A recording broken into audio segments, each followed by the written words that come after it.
Thank you very much. So with that, as Laura introduced, my name is Udi. I'm a product manager with DIS, and I was asked to introduce and speak today about Service360.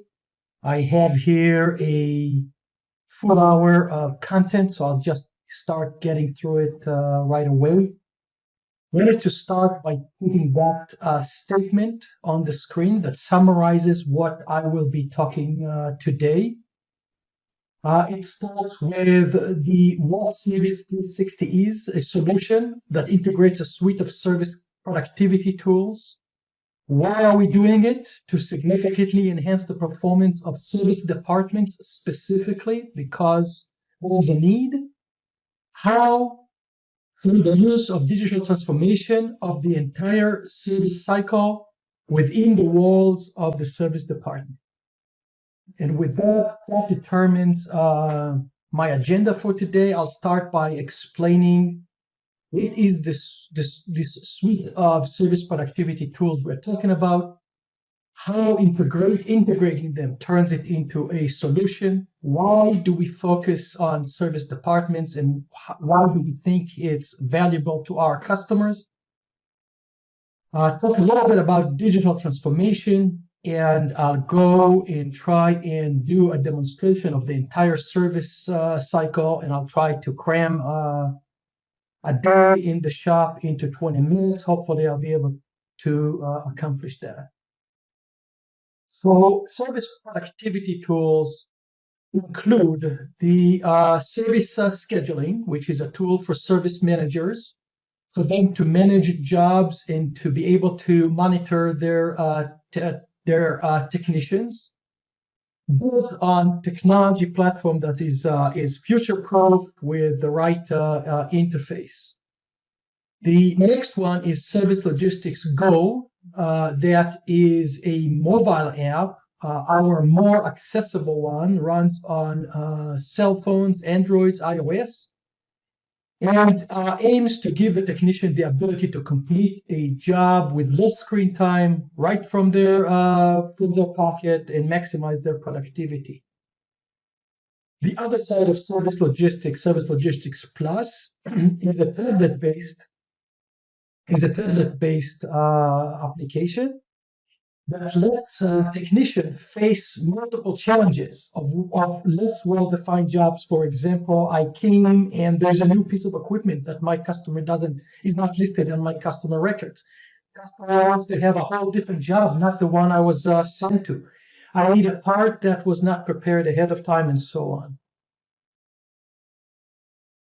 Planned maintenance is another tool for service managers. It's our newer tools that is made to capture more opportunity for service, either in a way of formal planned maintenance agreements or just in a way of informal recommendation.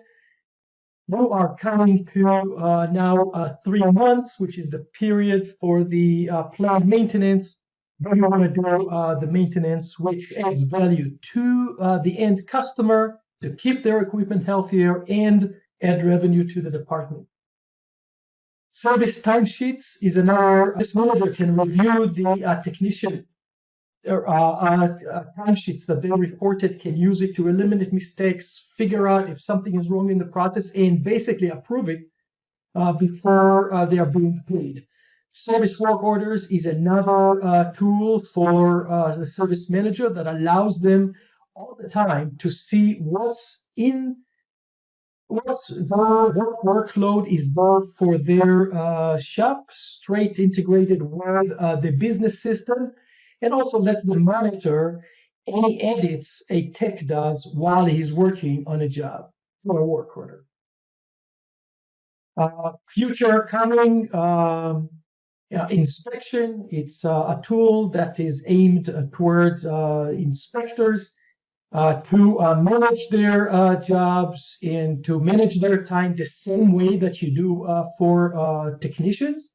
So they can be scheduled, they can go through their schedule, they can put their time entries, and provide them access to formal inspection requirements and reports.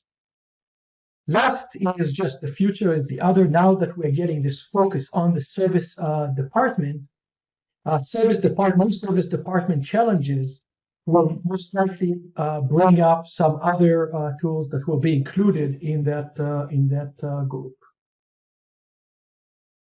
But if you take all these tools and you try to use them, you will not maximize the benefits to the service department unless we can bring them all together and streamline an end-to-end workflow that is completely digital and they can complete with the efficiencies that we're looking for.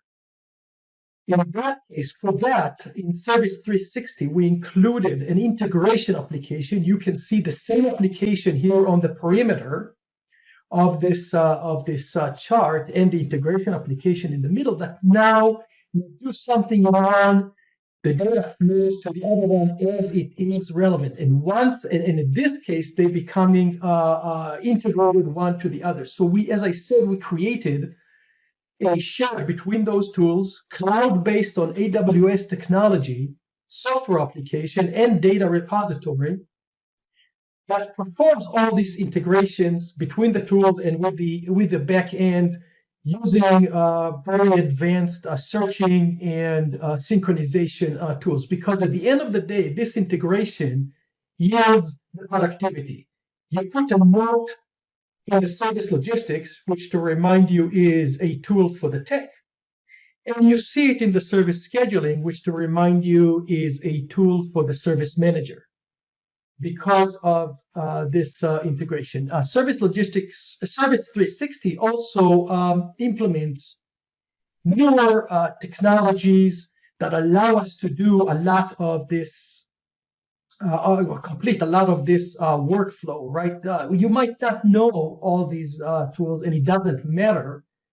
But tools like that we're using, like Kafka or Elasticsearch, that allow us to handle the volumes of data that a service department might create, hosting on the AWS cloud that prevents worries about server crashes or data loss. At the service department, there are different roles. A lot of people, they use different types of devices, different type of operating system. Some techs might be using a cell phone with an Android. Some may be using a tablet with an iOS. Some may be using a Windows-based. We implemented or implementing a technology called Xamarin that allows us to develop one code and then send it to the different devices. We are also progressing on the side of the intelligence, BI, Power BI for the visualization, and we're acquiring on a daily basis more capabilities in artificial intelligence and machine learning.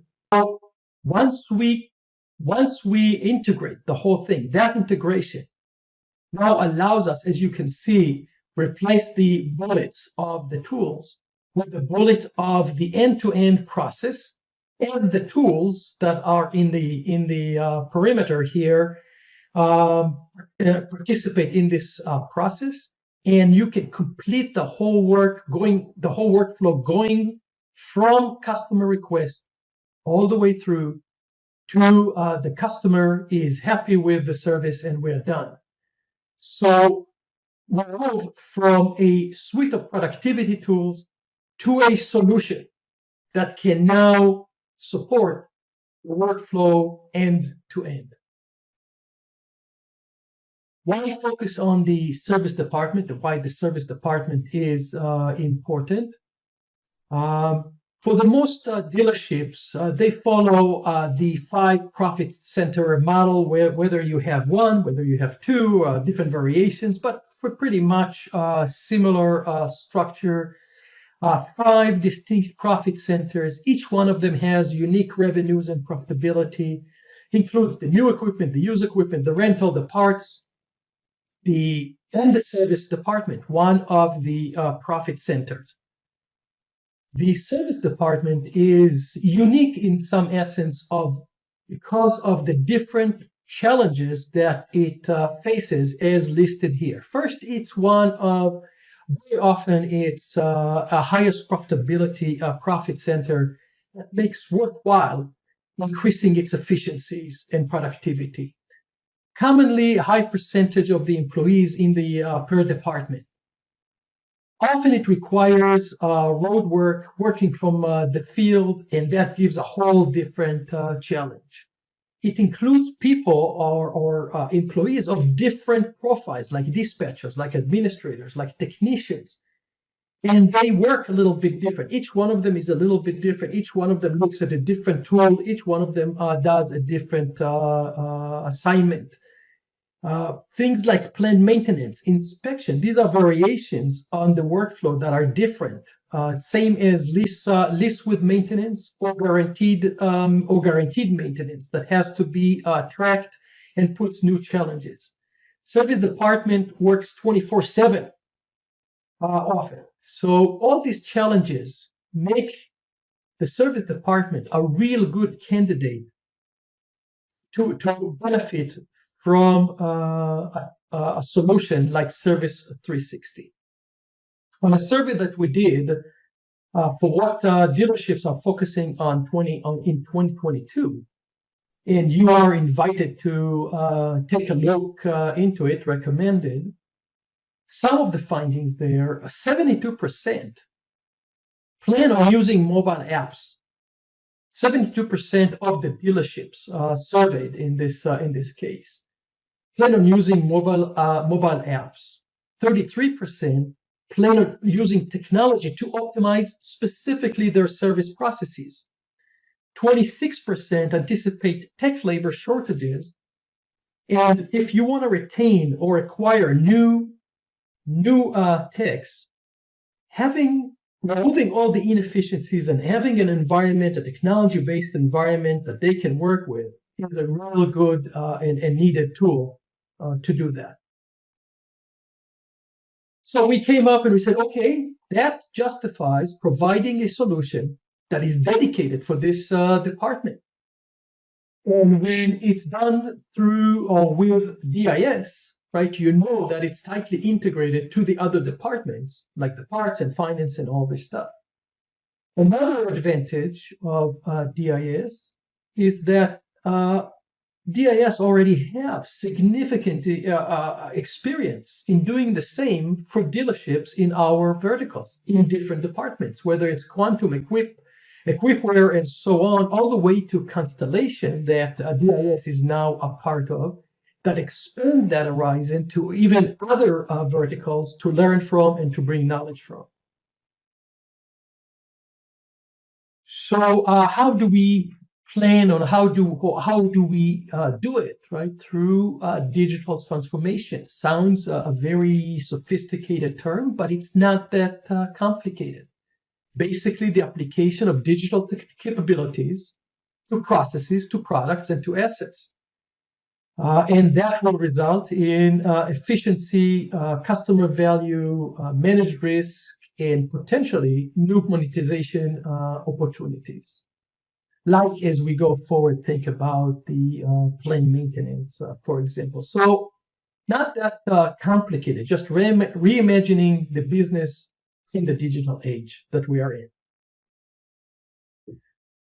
Because we already did digital transformation for different dealerships, we already have the proven benefits, right? Digital transformation automates manual tasks, no paper pushing, no double data entry. It's all digitized. Jobs are being managed more effectively because we get visibility into the whole workflow, into the whole cycle, to enable the team to get to be able to do more.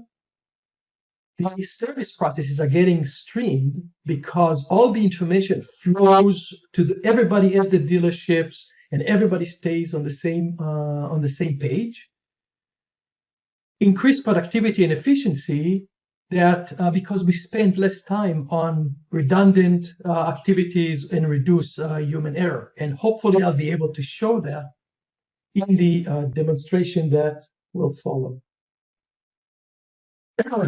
In took the end-to-end workflow, the same process that you saw first in a circle, but now just extended in a linear fashion. And let's start with this end-to-end workflow and what digital transformation does to it, right? So the customer requests a service.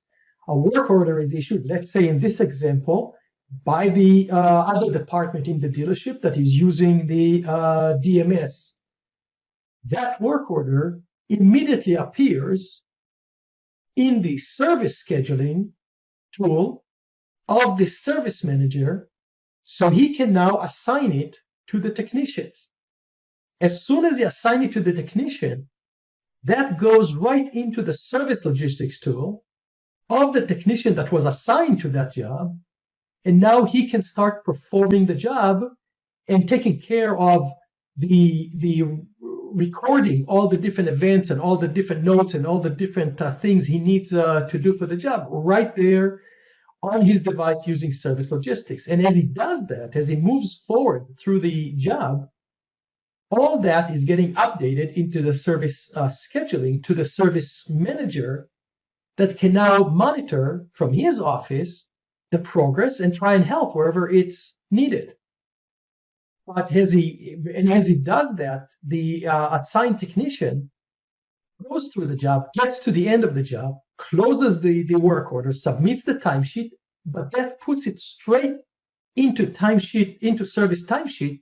The service manager can look, review the work order, and approve the timesheet, and it goes back into the dealership, into DMS for payment.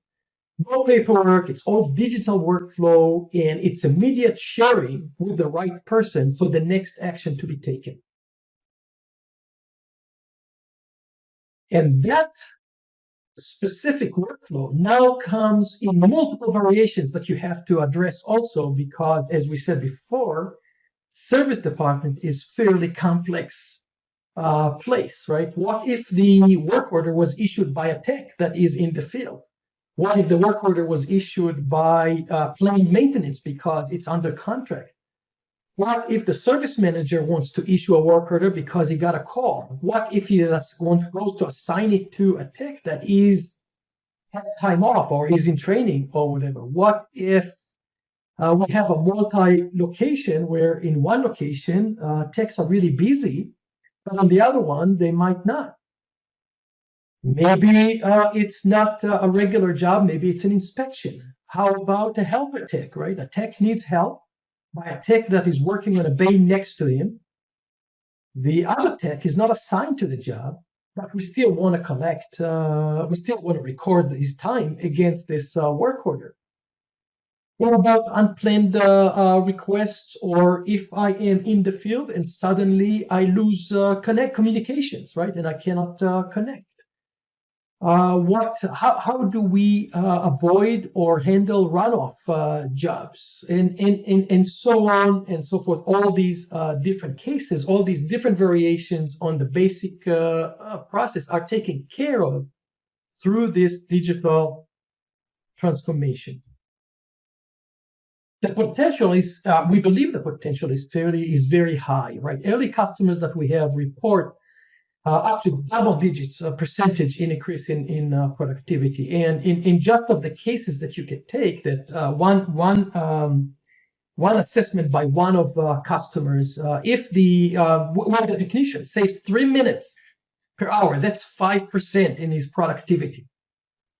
Because he doesn't go to the clock or to a station to put it in. It doesn't have to wait for instructions, or doesn't have to wait until the service manager finishes in the morning some review with the owner and come back to the store to give him the instructions when to start. Or he doesn't have to sort through all these work order papers that somebody left on his station.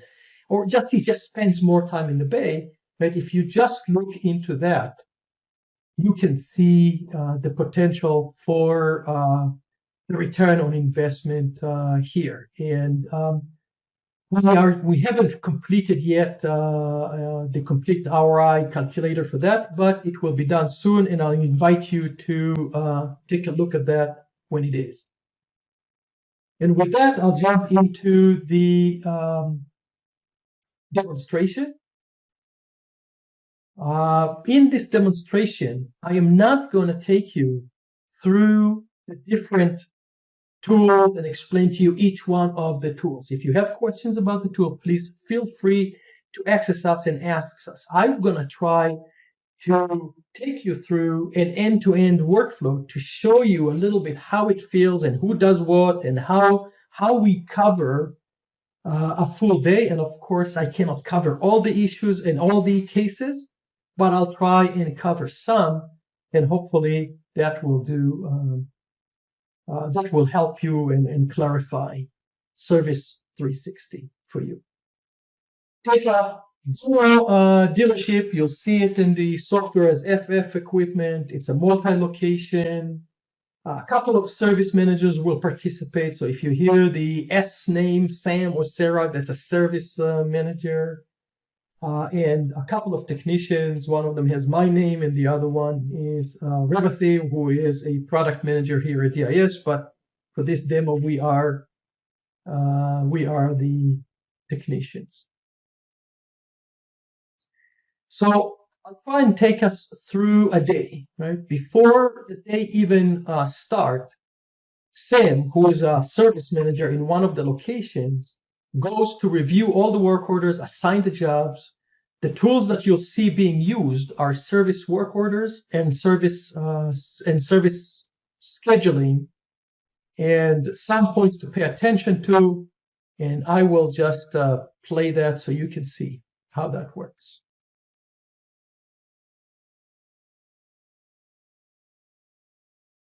It is 6:30 in the morning or the day before, and Sam logs into the system.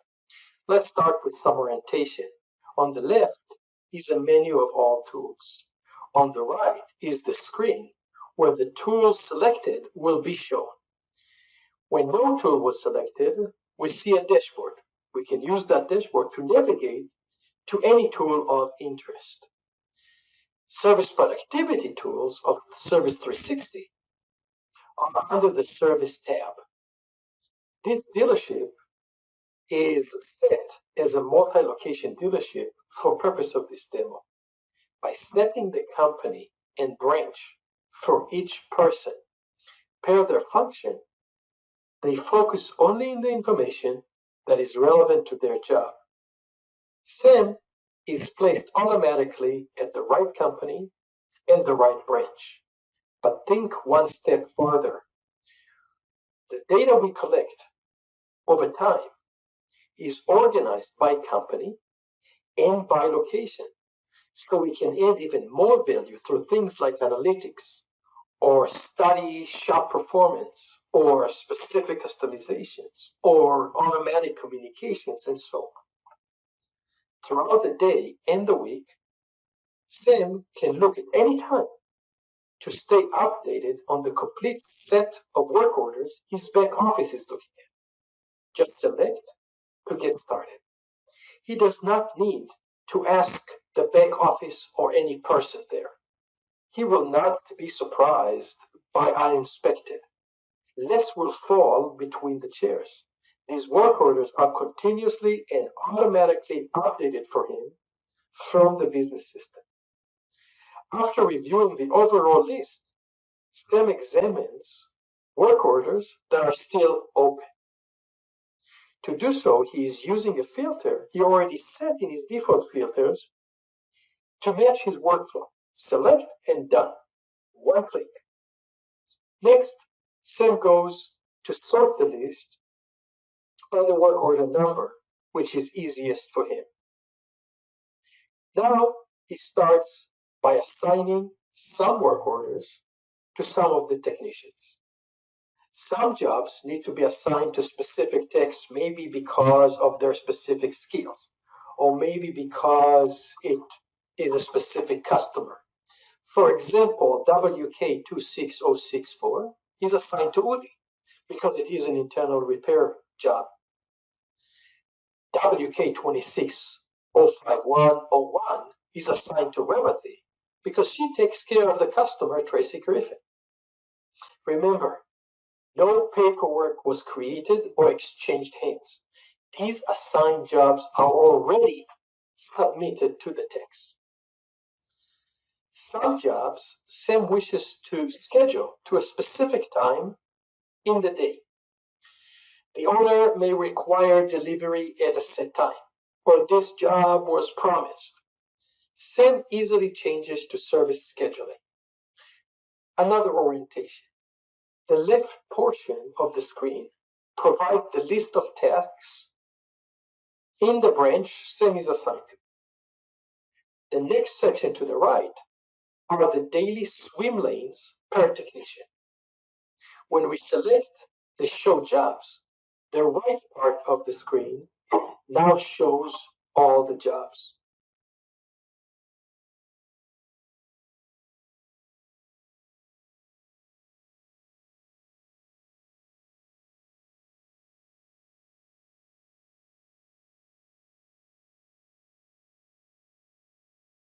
SIM starts by checking if there are any jobs assigned to Revati.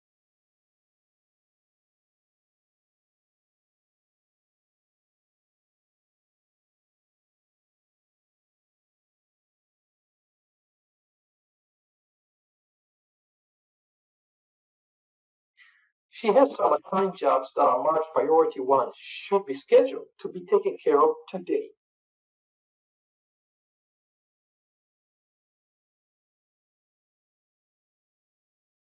SIM drags and drops the job into Revati's swim lane and schedule.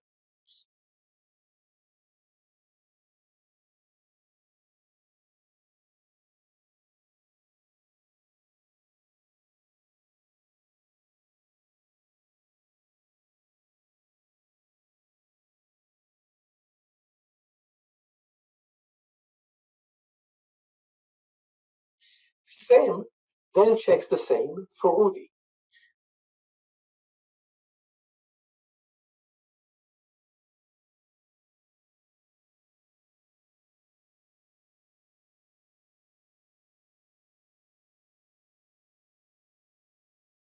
One job did not start yet, but it is for customer Bob Gray.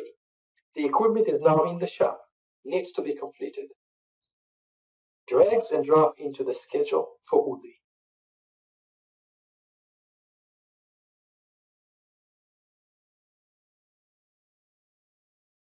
SIM proceeds to assign an urgency so Udi knows how important it is if the day gets new challenges, and adds tags so he himself knows what it is about.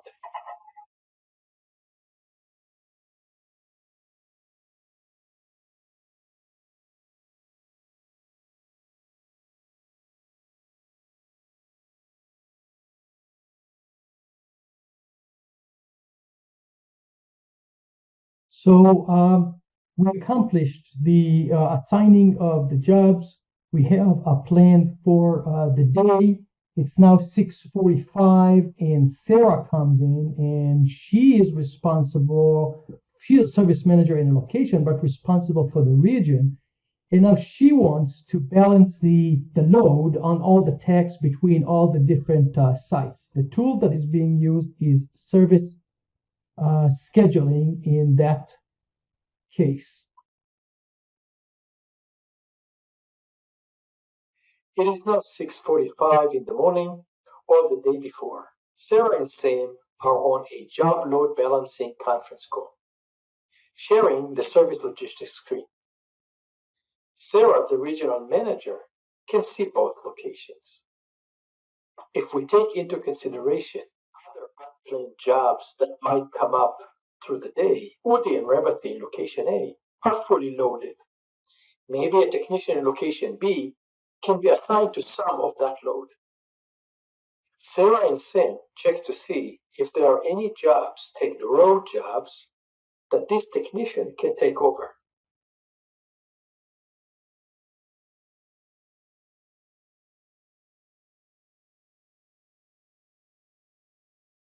Which one is not started yet? Let's assign it and schedule it to the technician in location B. In this demo, I did not place a technician in location B, but nevertheless, this is all it takes. Done.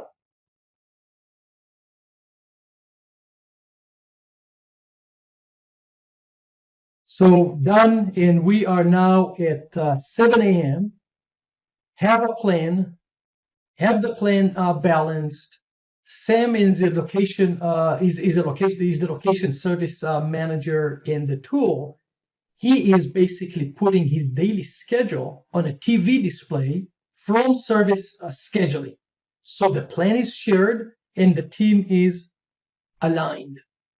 And some of the early users that using Service 360, some of them are presenting the different jobs by the reason type, so they can see how the loads separates between the different reason and different cases. Some of them share the schedule itself and the real-time status, so people can see it. People may use that screen maybe for just a couple of minutes a day, but each minute that they go and grab the piece of information probably saves them 10 minutes of going and looking for that information, looking to the right person, walking to the right place to get that piece of information. It is now 7:30, and we're starting the day. The technicians are coming to the store or to the shop and to start their day. Udi and Revathi are technicians. Udi is using Service Logistics Go, marked 1 on the screen. He works on jobs that are well defined. We know the customer, we know the equipment, parts are generally known and are ready in a bin. Revathi is using Service Logistics Plus, marked 2 on the screen. She works on jobs with many unplanned and unknowns. She might run into new equipment. Service managers cannot anticipate the parts she will need, and so on. On his Service Logistics Go, Udi sees the jobs assigned to him. He scrolls up and down to see what he has in his queue. He expands the cards of interest to see what they are about.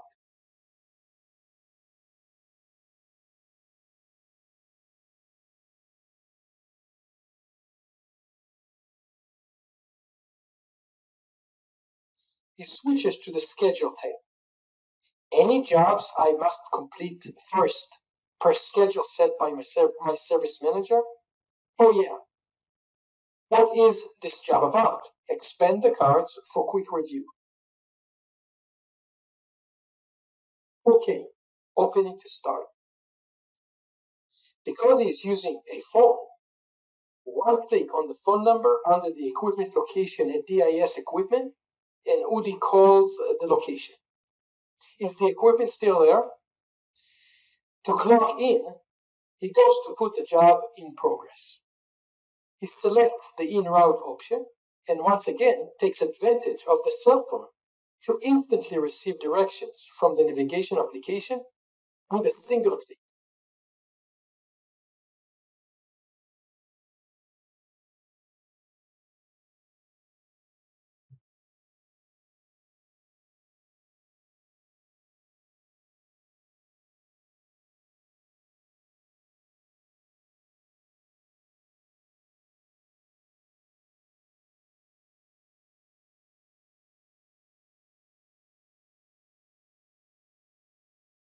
On her Service Logistics Plus, Dorothy does the same. She sees what is in her queue. Here is the work order to work on. Open it. All the details of the jobs are under her fingertips. She can clock different activities against the job, like in route, arrived, working. No specific order is required. A status can be selected multiple times. Since the equipment is in the shop, she can start working immediately. She moves from the right to the left and starts her diagnostics. We're moving on in the day. It's now between 10 and 11, and the technicians are working. And they might need parts, they might need to add notes, and Sam might want to monitor them to see if there are any potential for runoffs. Maybe he can help avoid them, or if they happen, how to address them. You will see Service Logistics Go, Service Logistics Plus, and Service Scheduling playing here. Profitability inspects the equipment. Then, she provides initial work performed notes. She does not need to go back to the computer in the truck or write it for later entry. No pen or paper or weak memory. No typing is required. No thick fingers and not spelling contest. Voice to text does it.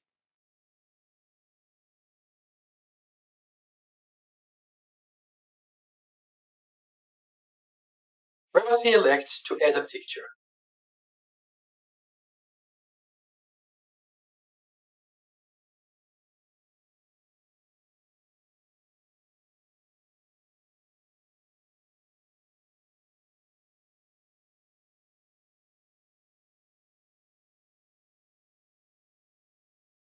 While she will get few opportunities to record the hour meter, which can be turned mandatory by the department or not, Remedy elects to capture it now. Finally, data about the equipment can be more accurate. Once done, she moves on to perform the work.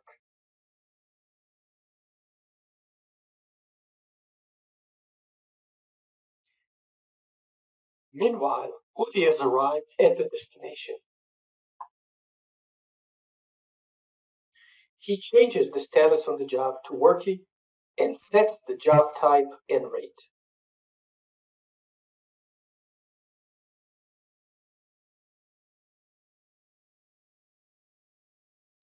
If he does not, default apply.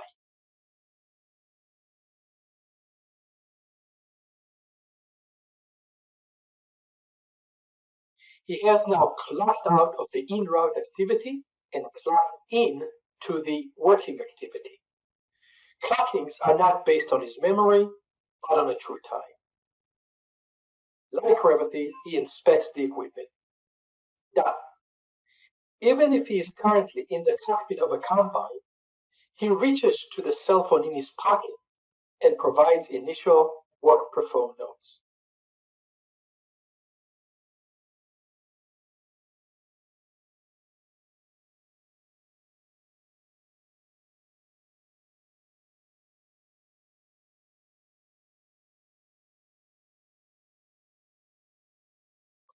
Back in the office, Sam is watching his planned schedule for the day. He switches to the show clocking view. The black tabs in the swim lanes represent the progress. Sam was wondering what work Udi is performing. He selects on the white bar of the planned swim lane and opens the work order details page.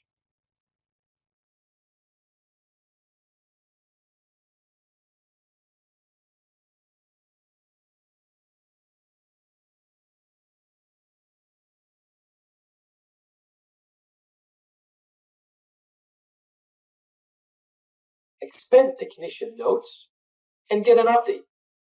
Udi is doing okay and as expected.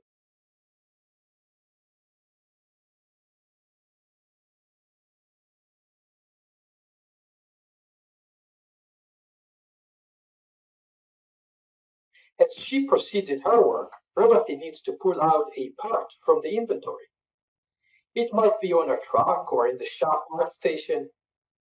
She selects the inventory option to get a list of parts available and their quantities that is synchronized with the business system and the parts department. She selected the parts to pull, adds a note to explain, and moves on.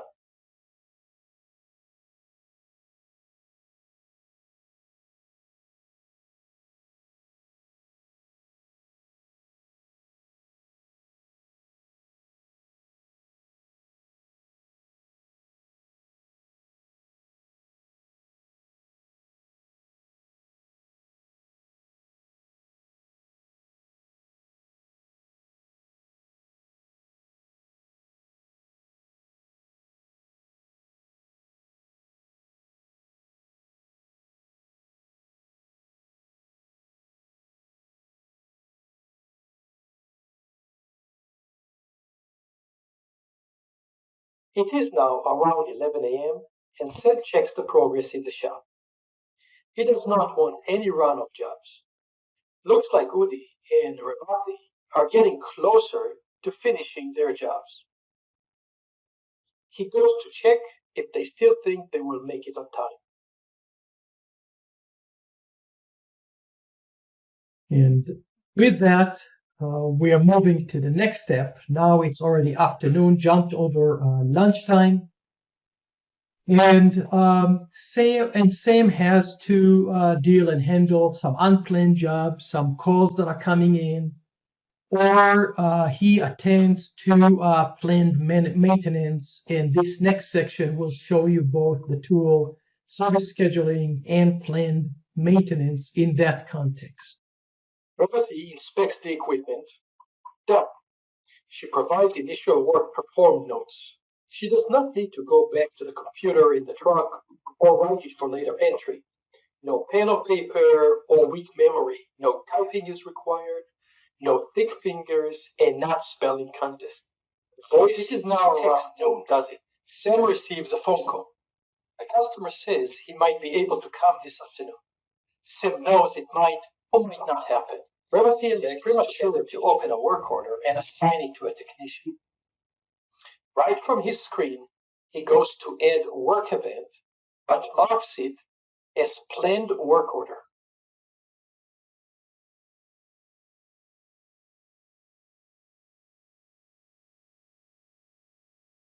No work order will now she will get few opportunities to record the hour meter, which can be telling.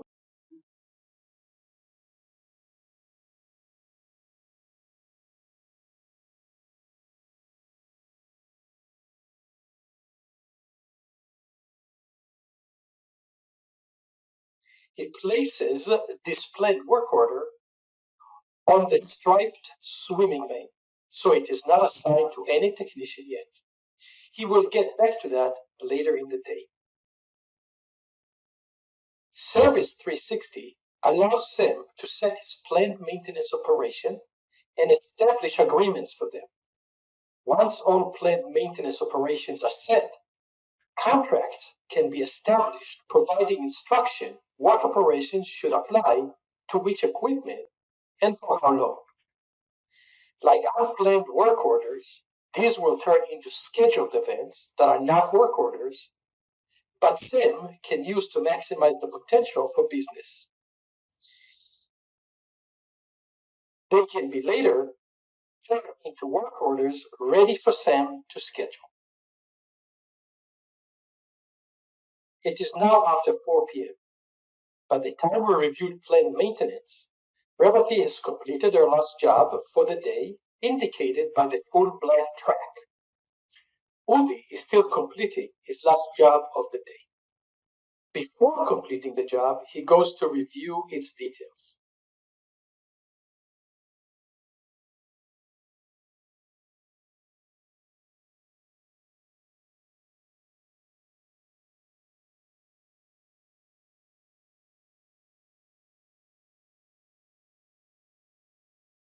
He signs for approval.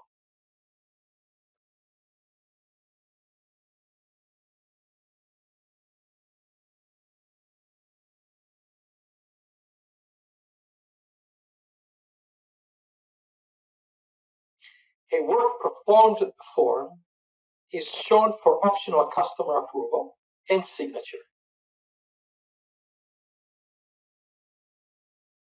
Both technician, customer, and service manager will get the relevant reports by email right away.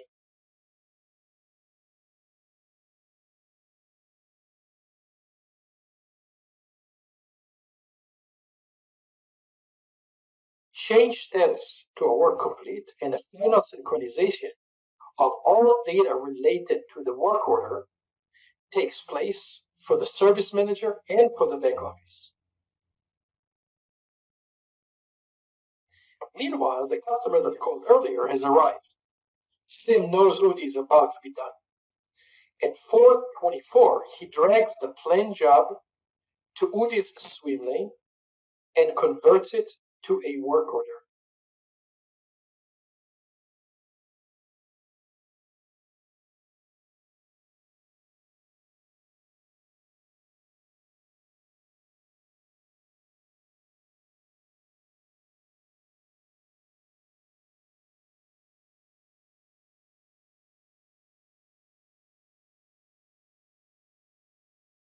within a minute or two, the new job is posted to Udi's schedule, so he can get working without waiting on Sam or wasting any time.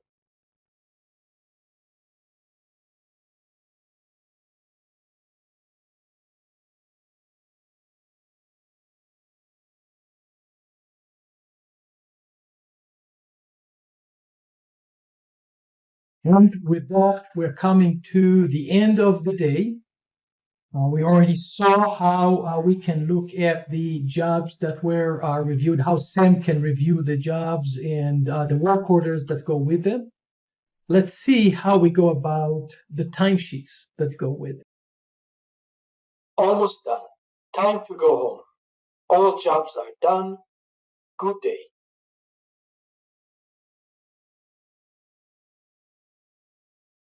While Udi and Revati were doing the work, a timesheet was automatically recorded for them. Before he closes the day, Udi uses the timesheet option of the app right on his phone to review and submit the timesheet of the day. He sees some short gap time that should not be there. If the department allows its technicians to add in timesheets prior to submission, Udi can expand the entry to select the edit option.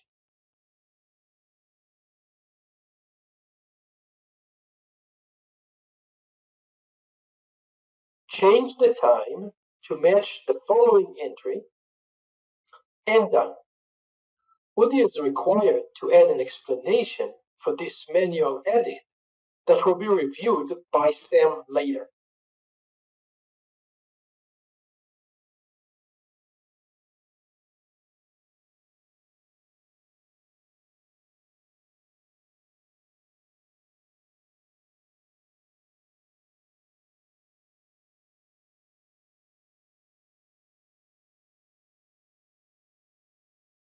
Roll to the top of the timesheet and submit.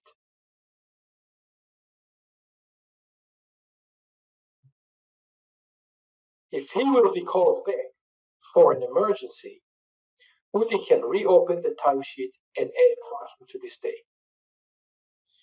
This timesheet is instantly available to Sam to review and approve. Sam switches to the service timesheet tool of Service360 to review Udi's entries. He gets an opportunity to address issues with the technicians before payroll gets to him with the questions.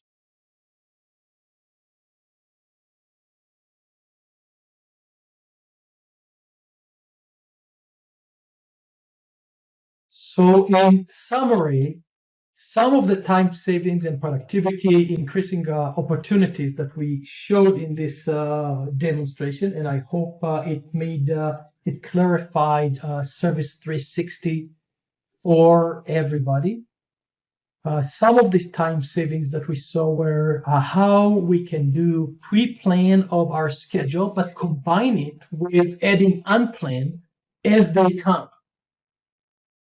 Techs don't have to wait for instructions. They come in the morning, they already have a vision of what their day is going to look like and what jobs are there for them, even though it can change, but they can start from the minute they step into the door.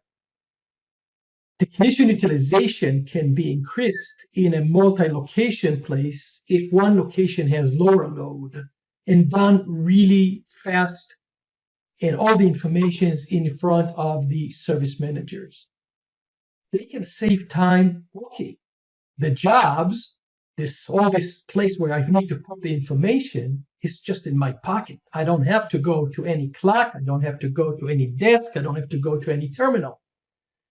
It's right there in my pocket. Save time on recording and afterwards explaining, right? Because I don't have to walk somewhere. I can put it right there one time, the first time. I don't have to write it on a piece of paper and then try and explain what I meant and what my handwriting is like. Get an opportunity to minimize the runoffs because we can see what's going on throughout the day. time to invoice is fast because the work order, that once it gets closed, find its way through the digital channel right to the right department. Techs actually spend less time on the bay, right? They'll stay on the bay more, and we can maximize and capture many more opportunities for service. Just some of the highlights that we were able to see so far in Service 360. With that, that sends me to any questions that you might have. And here on the presentation, please see two links should you have other questions later. If there are questions about the concept presented, that's the box on the left. If you want to know more about Service 360, you can contact your account manager or Mark for more information.